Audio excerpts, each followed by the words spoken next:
ఇండియాలో మన ఫ్రెండ్స్ అందరూ బయటికి వెళ్ళి తినాలంటే ఎంత ప్రిపరేషన్ కావాలి? ఎరా ఎక్కడున్నావు? తొందరగా రా, ఇక్కడ వెయిట్ చేస్తున్నాం. పోనీ ఏ రెస్టారెంట్కి, ఆ రెస్టారెంట్కి వచ్చి మేము వెళ్తున్నాం. అంతే, అయిపోయింది. అదే జర్మనీలో ఒక రెస్టారెంట్కి వెళ్ళి ఒక నలుగురు ఫ్రెండ్స్ తినాలి, తినేసి రావాలి అంటే ఎంత పెద్ద ప్రాసెస్ ఉంటుందో చెప్తాను. ఈ వీడియో స్కిప్ చేయకుండా చూడండి. ఫస్ట్ ఆఫ్ ఆల్ వాళ్ళు ఎవరెవరు వెళ్ళాలి? ఒక నలుగురు, సరే ఒక నలుగురు ఫ్రెండ్స్ కలిసి వెళ్తున్నారు.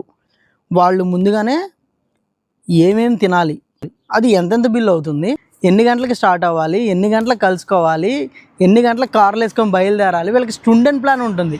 స్టూడెంట్ ప్లాన్ అంటారు దాన్ని. అంటే ఎవ్రీ పార్ట్ ఏమేం చేయాలనేది రాసుకుంటారు. అక్కడికి వెళ్ళిన తర్వాత ఎవరి బిల్లు వాళ్ళే పే చేసుకుంటారు.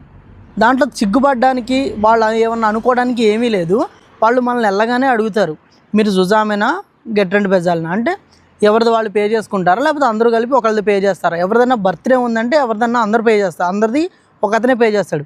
కానీ నార్మల్గా ఒక నలుగురు ఫ్రెండ్స్ కలుసుకోవాలి అని అనుకున్నప్పుడు ఎవరిది వాళ్ళే పే చేసుకుంటారు. ఇక్కడ దాంట్లో సిగ్గుపడేది ఉండదు. ఎప్పటి నుంచో అది ఉన్నదే ఇక్కడ వీళ్ళకి ఆచారం లాంటిది.